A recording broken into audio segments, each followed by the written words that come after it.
2017. This importation, ma'am,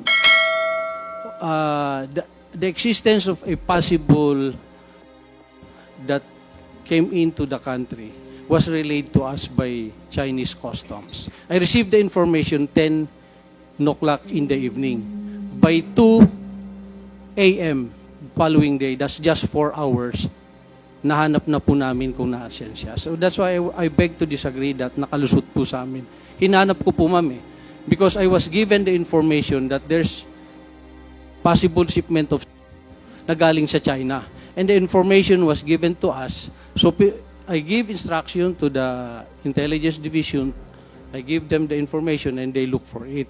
So that is how this came in. At nahanap po namin, ma'am, not a single kilo went to the streets. I think yung sinasabing nalusutan, yes, I take the responsibility since 2017.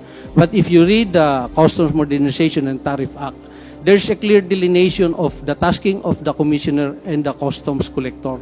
And in that law, it's very specific that only the collector has the right to release shipments. So, of the 38 ports, it is impossible for the commissioner to check every shipment. That's why it is delineated to them by the law. The verification and authority to release all those shipments does not rely on the commissioner anymore. It is now on the individual port collectors. So, but when I received the information that there is a possible importation that passed through customs, it took us 4 hours to locate that, ma'am. I want to take that as something that I did good, contrary to the perception that I let it go. I did not let it go, Your Honor. Commissioner Faeldon, let me complete the context of my question. When this representation made use of the term nalusutan, nahuli niyo pero hindi niyo nahuli yung importer. And today I am asking you, sino ang importer? You cannot even say. An information which is supposed to be highly important because of the huge amount of prohibited drugs which were apprehended by you.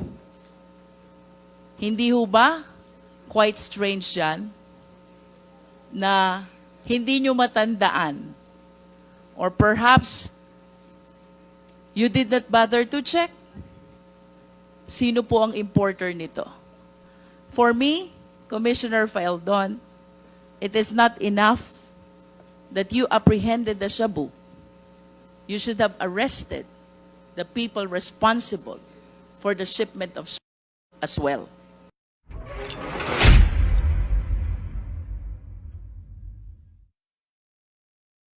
We will now proceed with the interpellation of the members to our resource persons. The first on the list, in this list, is Congresswoman Jinky, Luistro. You are recognized. Thank you, Mr. Chair. With the permission of the Chair, Mark Taguba. During the previous hearings, you made mention about various parties which have participation generally in the shipment of goods, and if I may include, in some cases, in the evolution of this you call TARA system, which allows the shipment to avail of the green lane.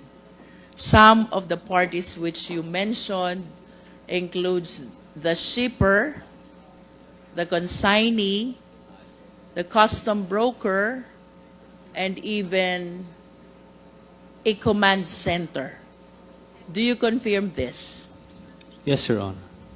Mr. Chair, I wish to manifest that the alleged TARA system, which allows the shipment to be exempted from examination, both with respect to the documents and with respect to the physical examination, enable the proliferation not only of misdeclaration, but even of non-declaration.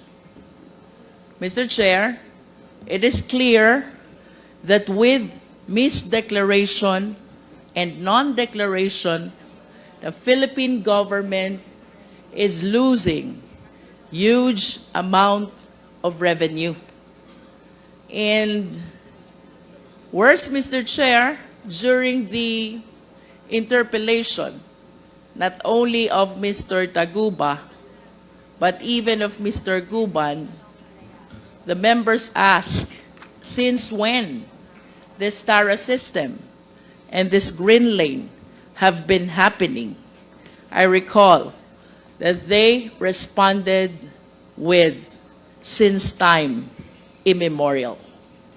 I cannot help but imagine how much losses the government has incurred already because of this Sara system, which has been happening in the Bureau of Customs, as they say, since time immemorial.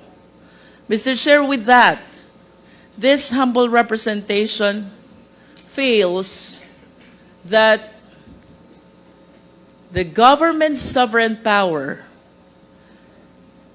is violated not only because of the losses it incurred, but even because of the laws which were violated.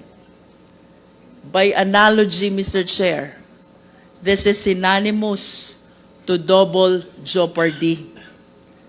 Nalugi na ang gobyerno, winalang bahala pa ang batas ng Pilipinas. This is very alarming, Mr. Chair. And this prompts this representation to go back to the basic, to the fundamental system of the Bureau of Customs. And with that, I wish to direct my next questions to the representatives of the BOC. Please walk us through. Pakikwento po sa sambayanang Pilipino how the shipment, how the importation works, considering the tariff system and the color-coded lane, which has been shared to us by our resource persons. Mr. Chair, may I ask our former commissioner, Commissioner Faeldon,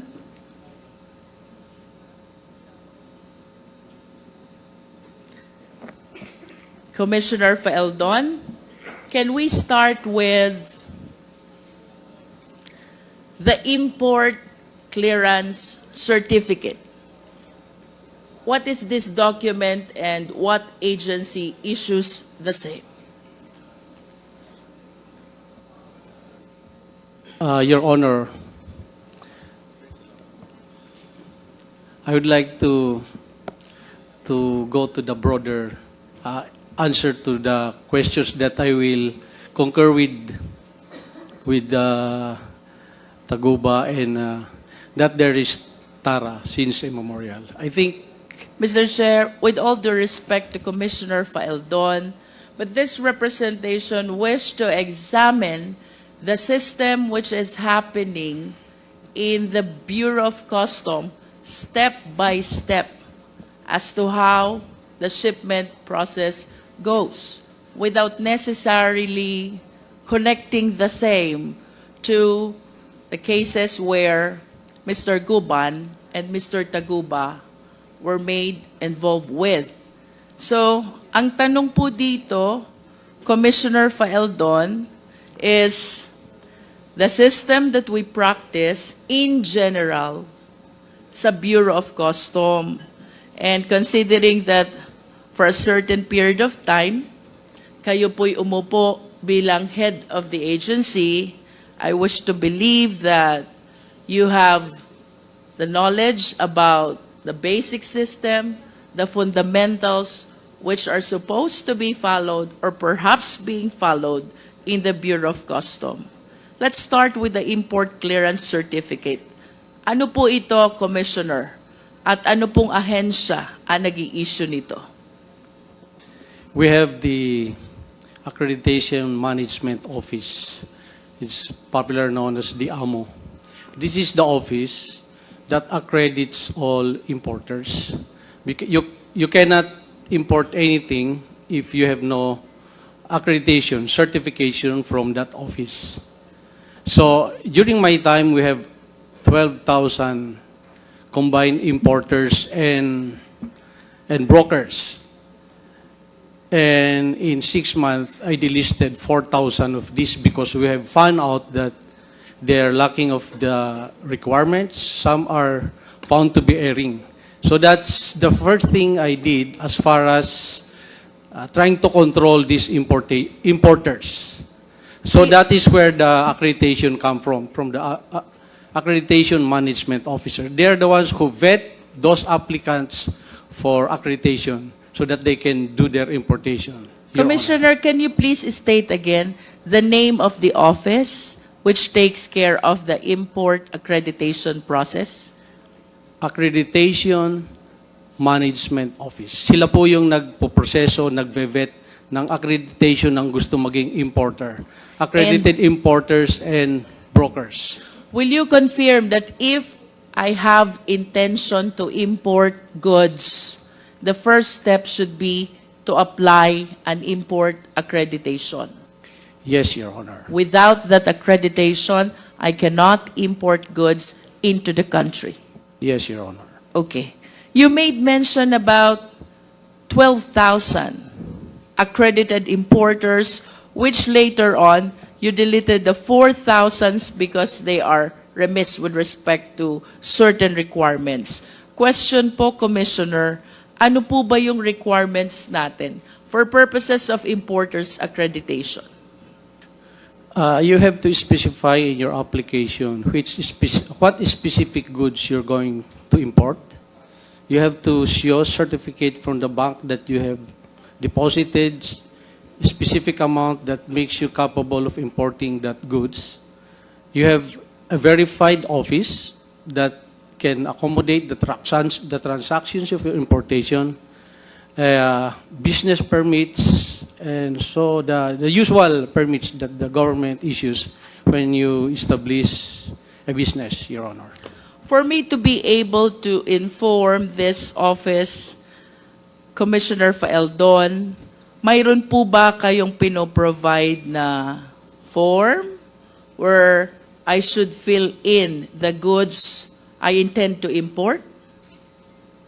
Yes, Your Honor, we have the packing list that you're supposed to submit to the customs list of those goods that you're supposed to bringing into the country. Commissioner, we're still on the process of importers accreditation. Yes, Your Honor. There's different codes of every commodities. But this is not yet packing list, right? Yes, ma'am. Yes, ma'am. Okay. This is international codes. All countries have the same codes of different goods. So we Balikan po natin, Commissioner, yung goods. Ano pong form yung ginagamit sa BOC in describing the goods for the purpose of applying for importers accreditation? I cannot remember the codes. There are thousands of codes, sir, representing specific goods, sir. But The form is provided by the BOC. yes, ma'am. It's And- also in the website. It's publicly accessible in the website of BOCs. Is And you is it correct to say that in the form there are codes that you mentioned?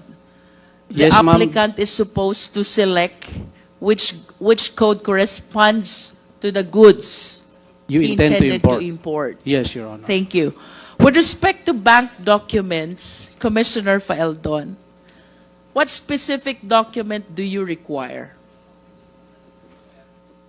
During my time, it is the certificate of deposit because there are certain goods that require a specific percentage of amount that you have in the bank so that you can import that specific commodity. So these are the small nitty-gritties that the Accreditation Management Office has to verify before they will approve their accreditation, Your Honor. Sir, would it be correct to say that the amount required per certificate of deposit depends on the goods to be imported? Yes, Your Honor. If you intend to import just few items of commodities, you are not going to be required to deposit large amount of money. So it's going to be the specific percentage vis-a-vis the intended commodity to be imported. I am no longer particular about it, Your Honor, but it can be verified, Your Honor. How about with respect to the office? What particular document do you require? There's a list of the requirements issued by the Accreditation Management Office. These are publicly accessible in the website. So you have to go to Customs and present all these documents. These are the prerequisite requirements, and you'll be interviewed. And I assume the office has to be verified, and all the other documents that is listed, that is submitted by the applicant, Your Honor. You mentioned that you verify the office address of the applicant. Is that correct? That's supposed to be some of the requirements because some of the 4,000 we delisted, when we verified those addresses, it's actually non-existing addresses. That's why we delisted them. So there are so many importers and brokers who do that. So when we try to vet the airing and the fly-by-nights, we found out that 4,000 at least were airing. That's why we delisted them. That's during my time, Your Honor. In other words, Commissioner Faeldon, by practice, you did the verification of the office address. Reason why you were able to discover this 4,000, which accreditation you deleted already. We tried our best to clean the list, Your Honor. You also mentioned about business permit, correct? Yes, Your Honor. So it discloses the company name and even the company owner. Tama po ba? Yes, Your Honor. And would you agree with me if I would say, with the bank certificate, with the office verification, and with the business permit, the BOC has ample information about all the importers into the country? That's the assumption, Your Honor. What do you mean by assumption? If all those documents are truthful, that's why they have to personally verify. What we're talking about here, with respect to the actual practice and system and not with respect to assumption, Commissioner Faeldon. So I suppose that all the information that you're giving before this committee were practiced at least during your time as Commissioner of BOC. Tama po ba? Ma'am. In other words, during your time, Commissioner Faeldon, all importers' information are within the safekeeping of the BOC, considering the ample requirements that you are requiring initially for purposes only of importers' accreditation. The newly accredited importers during my time, I specifically instructed the chief of the Accreditation Management Office to be very stringent, not stringent, but to be very careful about accrediting, because at that time we were delisting more than 4,000. So we do not want to replace them with another airing importers and brokers, Your Honor. In all fairness to you, Commissioner Faeldon, because you were the one who deleted this 4,000 because they are not compliant with your requirements and your rules, it is the humble submission of this representation that having applied that system, then you have all the necessary information about the importers accredited by the BOC. That is a manifestation. With respect to the documents which you are requiring from the applicants for importation or importers accreditation, question, Commissioner Faeldon. Alam nyo ang pangalan ng importer? Of course. Hindi po, ma'am. It's the company that's listed, not all the time the owner, ma'am. So we cannot really say that we know the owners of the importers, but the So it names. depends. If the importer is an individual, Yes, ma'am. you will know the identity of the person. The AMO office may know, Your Honor. Okay. But if the importer is a company, then at least you have the name of the corporation. Tama po ba? Yes, Your Honor.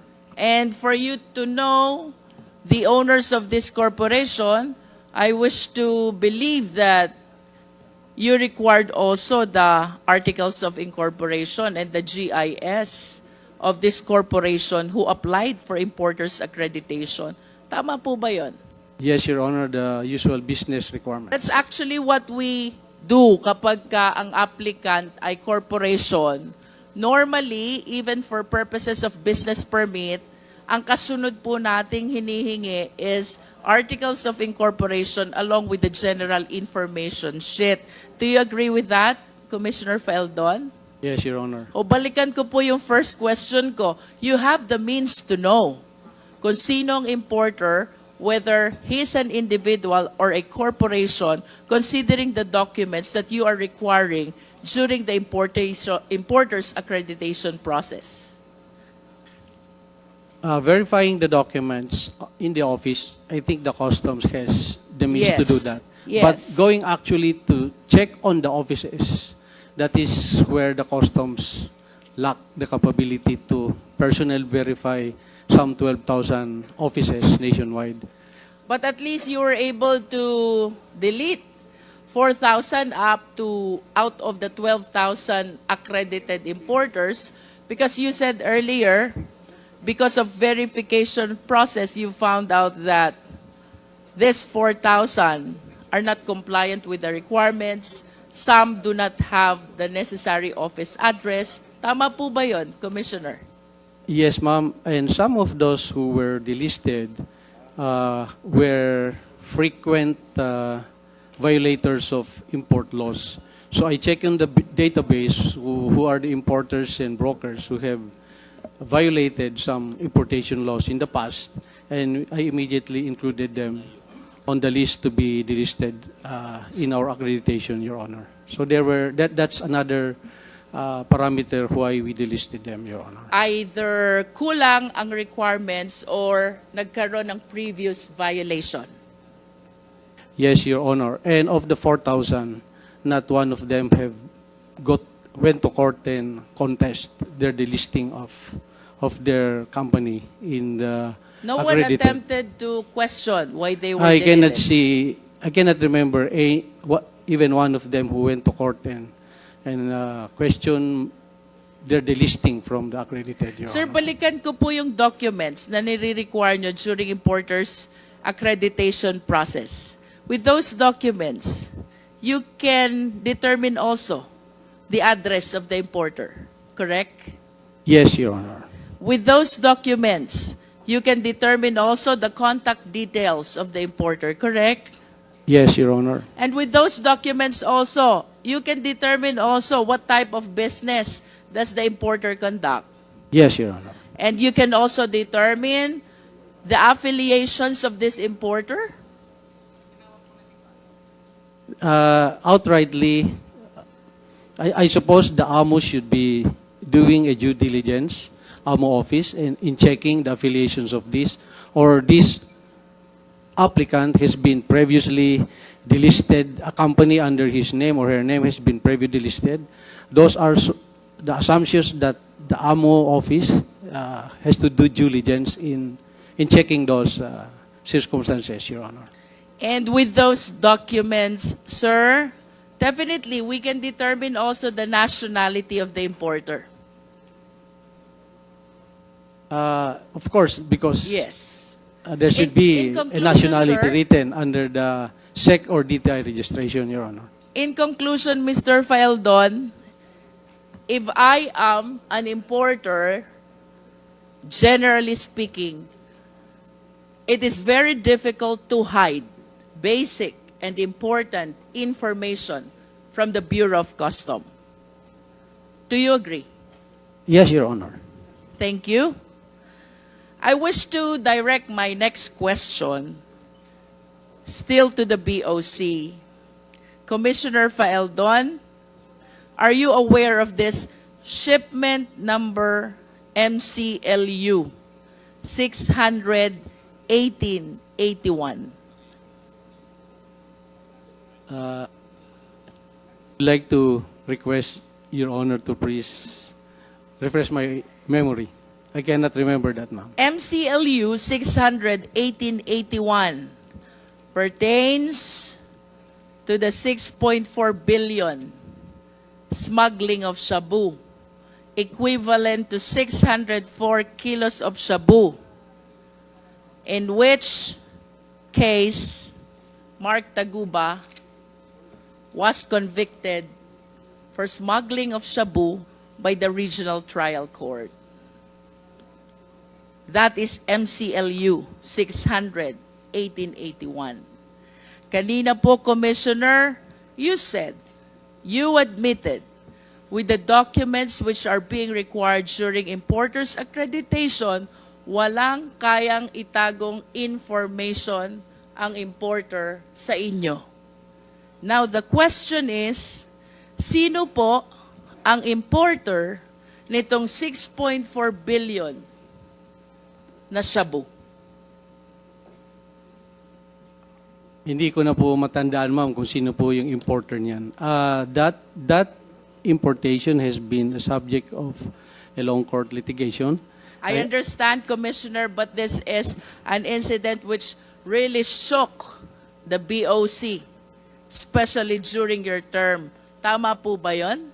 Yes, ma'am. If I may... And of course, the first question that you wish to be answered, considering na may nakapasok na 6.4 billion na shabu, sino ang nagpasok nito sa Pilipinas? I want to refresh your memory, Commissioner Faeldon. Walang makakapag-import without the importer's accreditation. You likewise said, what with the ample requirements which are being required from the importer, walang kayang itagong information ang importer from the Bureau of Customs. Now, we are talking about this specific shipment that pertains to 6.4 billion of shabu, which shook the Bureau of Customs and even your leadership of the BOC when this shabu was apprehended in the Valenzuela warehouse. Question, Commissioner. This is something na hindi mo dapat nakakalimutan. Sino po ang importer nito? I would like to be given time to check on who's the specific importer of that shabu, ma'am. But the sequence of that apprehension, I can relate to this court, If Your I Honor. may interrupt, Commissioner Faeldon, would you agree with me if I would say that as head of the BOC, nalusutan ka ng 6.4 billion na shabu, nakapasok sa bansa, that is equivalent to 604 kilos. Diba? The first question that will pop up in your mind, sino ang nagpasok nito? Because you are answerable during that time, at least being the head of the Bureau of Customs. I find it strange that an incident as big as this during the time ay makakalimutan nyo po. This is something na hindi nyo dapat makalimutan because it casted doubt to your Your Honor, leadership as head of the BOC.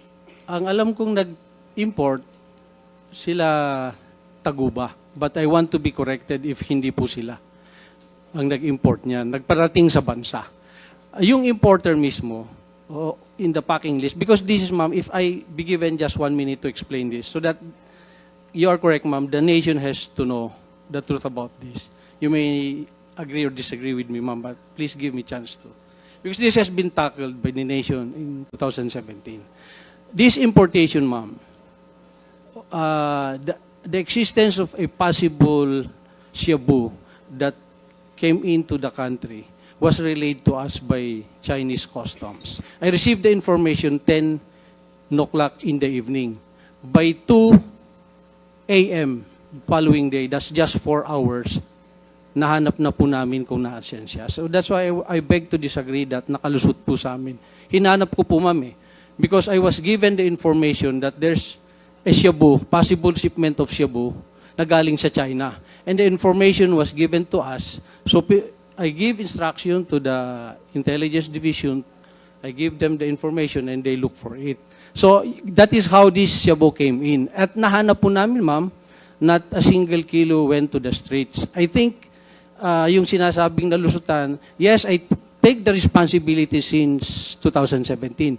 But if you read the Customs Modernization and Tariff Act, there's a clear delineation of the tasking of the commissioner and the customs collector.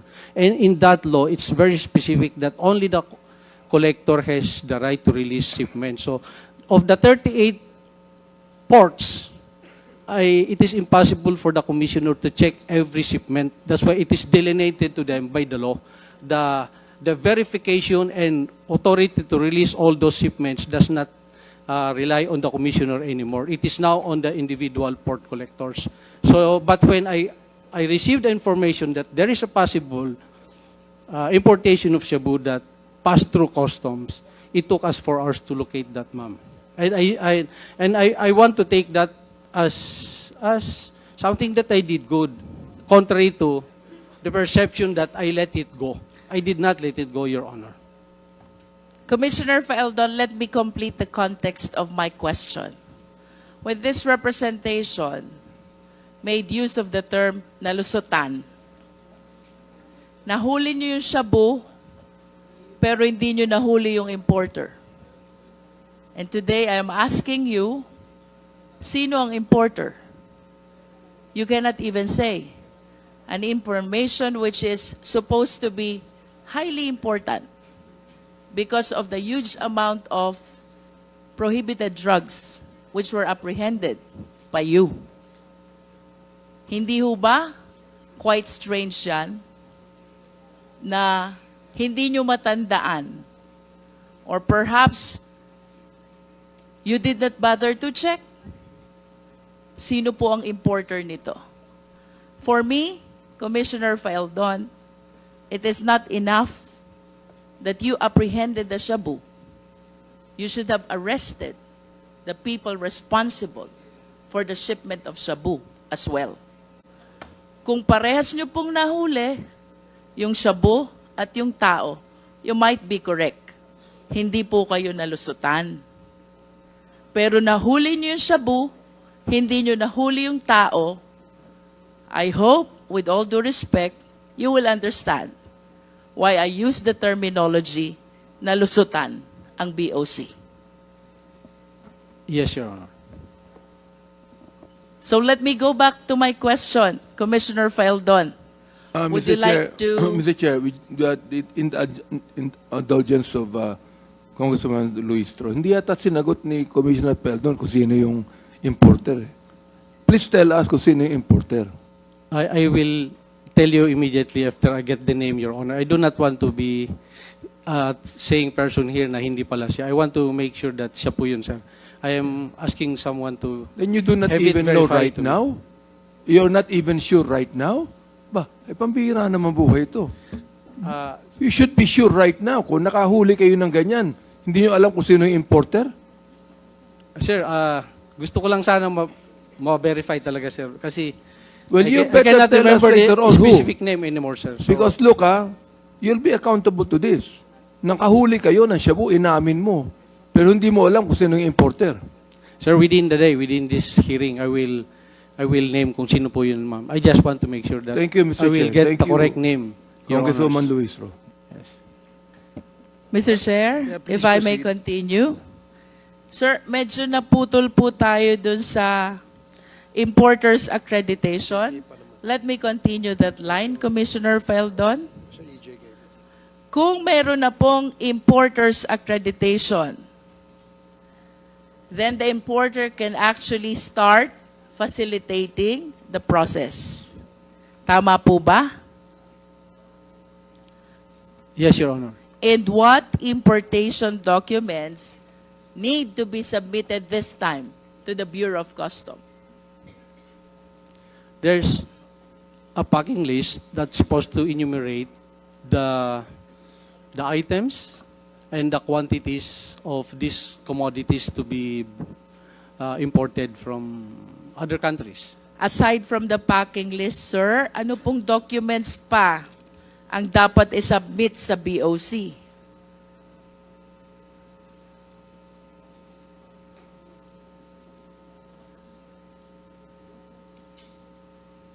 This is the importation proper already. The importer already secured the accreditation. So, mag-i-import na siya. What documents need to be submitted to the BOC? You mentioned about the packing list. What else, Commissioner?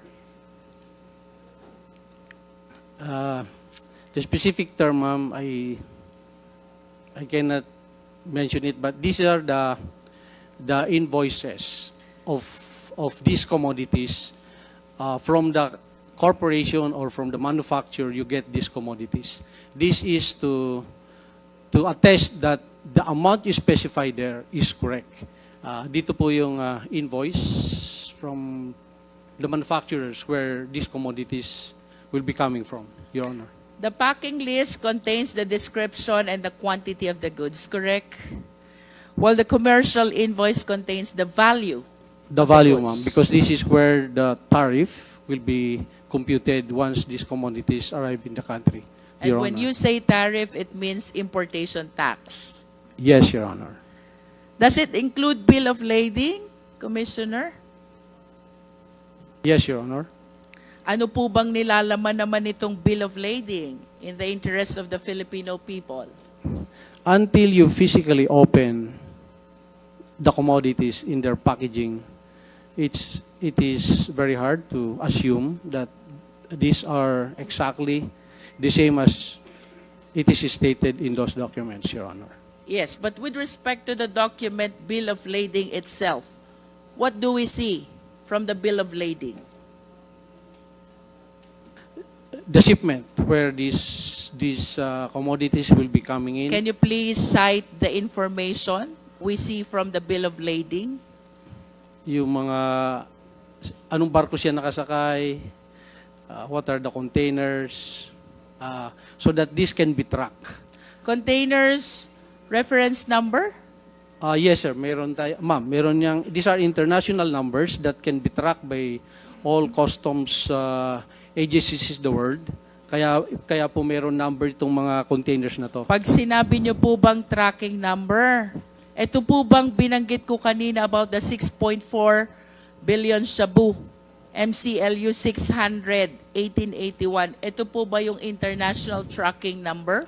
Yes, ma'am. That's why our Chinese counterpart gave us that number, and we were able to trace where that truck was delivered. You are saying that the information, the source of your information is your Chinese counterpart. Yes, Your Honor. Okay. So, what other informations can we get from the bill of lading, sir?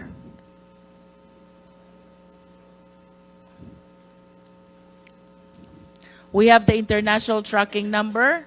I suppose we can see from the bill of lading the name of the shipper, the Yes, name ma'am. of the importer. The date that's supposed to the arrival of these commodities in the How country. about the country of origin, Exactly, ma'am. It's part country of of it. destination, Yes, ma'am. the port of unloading, Yes, ma'am. the consignee, Yes, ma'am. and the shipping line? Yes, ma'am. Can we determine through the bill of lading also the people facilitating the shipment here in the Philippines, apart from the importer, like for example, custom broker? The brokers. Pardon me, but I am not real particular if it's the brokerage is part of that, or it's a different transaction that a broker So will you are be. not certain. You are not certain. If Yes, the ma'am. I'm not broker's very name sure whether is it's the indicated broker is also. included there. I'm not sure, ma'am. Saan po ginagamit, sir, yung special certificate or permit This is among the documents which are being submitted to BOC. Saan po ba ginagamit to? Saan goods ito applicable?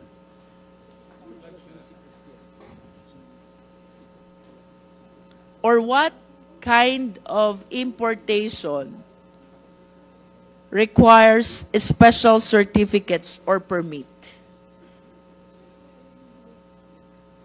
I think some government importation, For example po, the importation of some government requirements that does not require payment of tariff, they may have different and special importation permit, Your Honor. can we cite as example firearms and ammunitions if the Philippine government, for example, is importing some? Yes, Your Honor. Ano po yung special permit na tinutukoy doon? The specifics of the permit, I cannot. And that permit is issued by the Philippine government? They have to get. There's so many government agencies that they have to pass through. There's an approval from the Philippine National Police, from the finance. When you get this special permit, it's a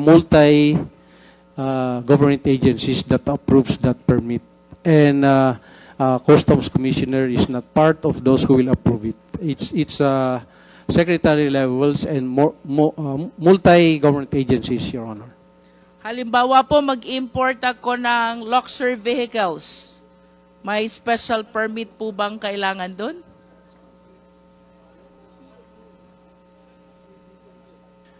I would like to report back to you, ma'am, if importation of luxury is required to have a special permit. But second-hand luxury, not allowed, definitely, is, except when there's specific, I don't know if there's specific law that allows importation of second-hand or slightly used luxury, but I would like to revert back to you, ma'am, if importation of luxuries requires special permit, Your Honor.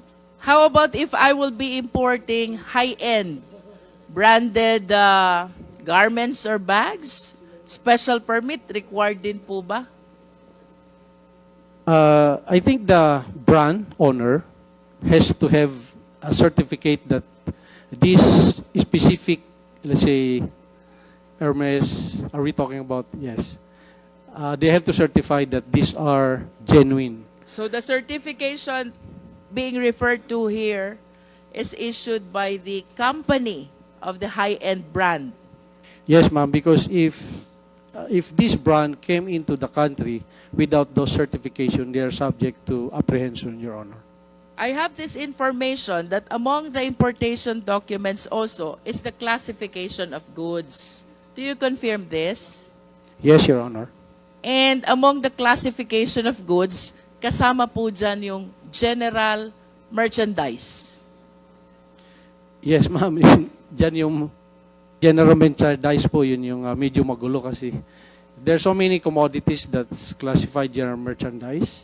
So diyan po tayo nagkakaroon ng maraming problema sa ating peer, sa ating Can you court. please enlighten us, Commissioner? Ano po ba yung problemang na-generate nitong classification na general merchandise? Mag-import ng, let's say, mga non-branded sapatos, mga damit, pero hahaluan na yan ng kung ano-ano na high-end commodity or prohibited commodities. Usually, dun sa general merchandise, tayo nagkakaroon ng problema. So, pinapasok na nila dun yung mga kontrabando. So, hindi siya nakalista dun sa packing list nila. Talagang dun sa general merchandise, yun po yung madalas maabuso nung importer. And the brokers, sometimes the brokers, they really don't care kung ano yung laman ng containers. So, yan po yung nagkaroon tayo ng, that's where the corruption and so many other problems come into play, yung sa general merchandise. Your Commissioner, I will go back to you. Mr. Taguba, I remember during your previous testimony, you made mention of general merchandise in relation to TARA system. Can you enlighten us on this? Your Honor, yung general merchandise po, iba-iba po kasing may-ari nun. So, Iba-iba ang may-ari. Opo. Yung isang container, pwedeng may footwear, pwedeng may kitchenware. So, iba-iba. Hindi naman siya kontrabando, pero hindi siya dinedeclare kasi mahaba eh. Pag i-declare mo siya, ang may-ari ng container, ay yung may-ari ng produkto, sobrang dami ng laman ng isang container eh. So, hahaba yung ililist mong items. So, ang ginagawa, pag general merchandise, pipili na lang ng ilan na papayagan naman ng BOC. So, yun na lang i-declare. In other words, mayroong nakalista, mayroong hindi. Yes. General description po. And for some whose intention really is to engage in importation of contraband, sinasadya nila na gamiting classification yung general merchandise para mailusot those which are prohibited. Magagamit po siya sa... Like ganun shabu. din. Pwede po. Yun bang 6.4 billion, if you still remember, Mr. Taguba, was it classified also as general merchandise? Pwede ko po bang i-clarify muna yung sinabi ni Commissioner Faeldon? Yes. Okay lang po. Commissioner Faeldon, let me continue with the process, please. Once all these documents for importation are submitted to BOC, ano po bang sunod na gagawin? Let us say that the importation are already loaded in the cargo vessel, in the process of being shipped to the Philippines. What should be the next step? Excuse me, Congresswoman Luistro, I believe your question earlier about the system that you asked Mr. Taguba, I think he's ready to give the answer? to give the answer to you. Before we ask another opinion from Commissioner Faeldon. So, Your please Honor. proceed. Yeah. Your Honor, nasa akin na yung pangalan ng importer. So, I would like to say it now. Yung tinanong nyo kanina, Your Honor, kung sino yung nag-import. Okay, sige, ganito muna. You hold on to your horses, Mark. Let us listen first to Commissioner Faeldon. Sige, Commissioner.